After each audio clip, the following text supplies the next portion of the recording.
여러분 안녕하십니까? 다파뉴스입니다. 노델의 방위사업청장이 대전 충청 지역의 국방 R&D 현장을 방문했습니다. 특히 기업들과의 간담회를 통해 애로사항을 청취하고 적극적인 후속 조치를 약속했습니다. 박지영 기자입니다. 노델의 방위사업청장이 국방 R&D 현장을 직접 찾아 나섰습니다. 지난 9일 노 청장은 국방과학연구소를 방문하는 한편 대전 충청 지역의 방산업체와 간담회를 진행했습니다. 방위사업청은 간담회를 통해 최근 추진하고 있는 업무 개혁 등에 대해 설명했습니다. 이 방위산업의 토대가 인프라가 제대로 만들어야 되겠다. 그래서 방위사업청의 조직 인사 혁신도 다 단행을 했고 앞으로는 업무 혁신 쪽으로 줄기차게 매진을 하려고 합니다. 또한 이날 간담회에 참석한 14개 방산업체 관계자는 업계가 당면하고 있는 애로사항들을 토로했습니다. 미비한 국방 규격에 대한 표준화와 중소기업에게 다소 불리한 제안서 평가 방법 등을 건의했습니다. 이러한 건의사항에 대해 방위사업청은 적극적인 후속 조치를 약속했습니다. 또 간담회를 마친 후 노 청장은 인근에 위치한 방산업체 2곳을 직접 방문해 국방 R&D 현장 근무자들을 격려하기도 했습니다. 방위사업청은 이번 대전 충청 지역 방문을 시작으로 다른 지역의 방문도 수시로 추진하는 한편 방산 현장의 애로사항을 정책에 적극 반영하는 등 업체와의 소통을 확대해 나갈 예정이라고 밝혔습니다. 다파뉴스 박지영입니다. 노델의 방위사업청장은 지난 2일 고려대학교 국제청렴 최고 지도자 과정에서 방위사업의 투명성과 효과성 제고라는 주제로 특강을 실시했습니다. 이날 노 청장은 과거 보호 육성 중침의 산업 정책에서 탈피해 자율 경쟁이 가능한 성장기 산업 정책으로 전환해야 한다고 강조했습니다. 또 방위 산업의 효과성을 높이기 위해서는 기업의 책임 확대와 품질 관리 기능 강화 등을 이룰 수 있는 방안 마련이 시급하다고 밝혔습니다. 이에 앞서 노 청장은 지난달 31일 연세대학교 경제대학원 최고 경제인 과정에서도 품질 높은 무기 개발과 방위 산업 경쟁력 제고라는 주제로 강연을 펼친 바 있습니다. 방위사업청은 지난 24일 군과의 정례 간담회를 개최했습니다. 이날 간담회에는 각 군의 전력기획참모부장, 국방과학연구소 전문가 등 방위사업 관련 주요 직위자들이 참석했습니다. 이들은 방사청의 업무 발전 방향 등에 대해 의견을 교환하고 품질 불량이 없는 무기 개발을 위해 서로 긴밀히 협력해 나가기로 했습니다. 또 군과의 대화와 협력이 보다 강화되어야 한다는 공감대를 형성하고 간담회를 분기마다 1회 이상 정례화해 나가기로 했습니다. 방위사업청은 지난달 12일과 13일 이틀 동안 전문성 강화를 위한 대토론회를 실시했습니다. 이번 토론회는 최근 방위사업청이 업무 혁신을 통해 시장화와 고품질화를 본격적으로 추진하기 위해 마련됐습니다. 또 토론회에서는 청내 주요 지기자와 외부 전문가가 참석해 원가제도 개선 방향 등 5가지 주제에 대해 심층적인 토의를 펼쳤습니다.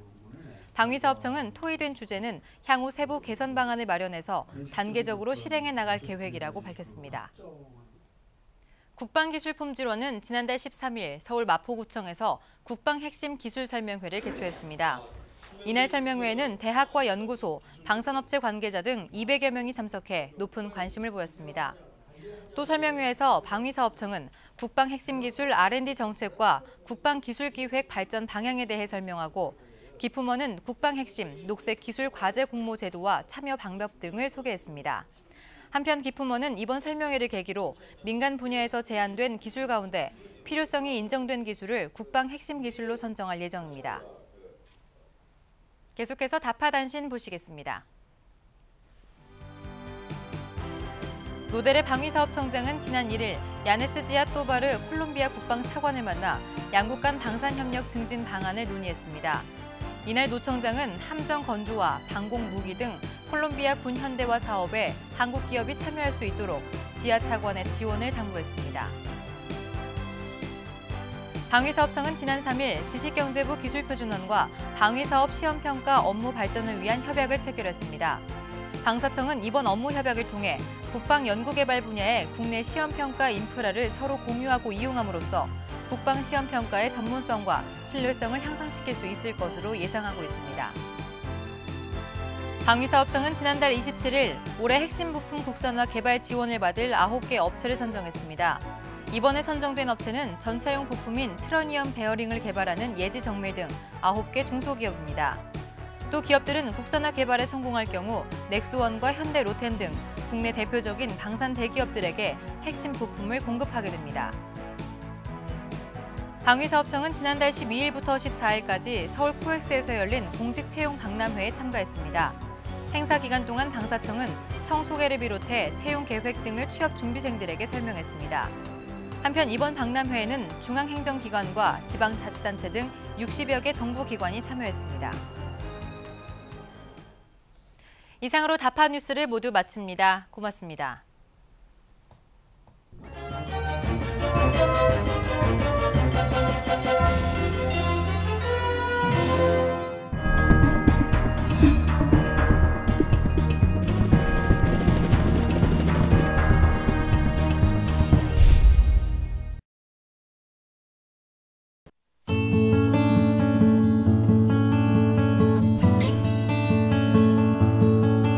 왜 뇌물을 주고받아서는 안 되는가?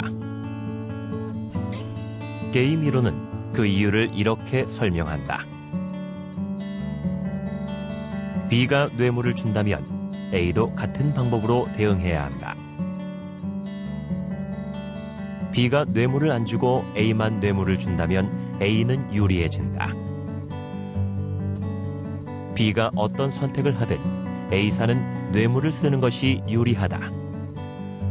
이렇게 될 경우 경쟁력 있는 기업이 아니라 뇌물을 준 기업이 살아남는다.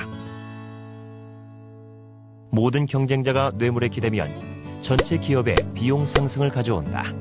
비용 상승은 제품의 가격을 높이고 그 부담은 결국 소비자에게 돌아온다. 축구 경기 관람석에서 나 혼자 일어서 보면 잘 보이지만 모든 관중이 일어서면 다리만 아픈 것과 같다.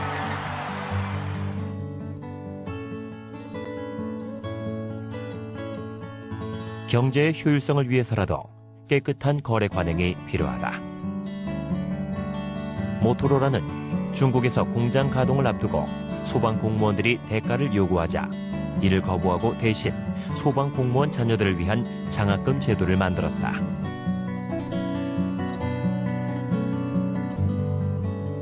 뇌물로 사라질 돈을 가지고 사회복지에 홍원한 것이다. 모토로라의 한 중역은 기업의 연간 이익을 25%나 올릴 수 있는 상황에서도 남미 국가의 정보관리가 커미션을 요구하자 거래를 중단한 적이 있다. 이 사건으로 모토로라는 튼튼하고 안전한 제품을 만드는 이미지와 더불어 불의에 타협하지 않는 정직한 기업이라는 명성을 확보했다. 뇌물을 이용하는 기업이 살아남는다면 경제 효율성을 떨어뜨린다.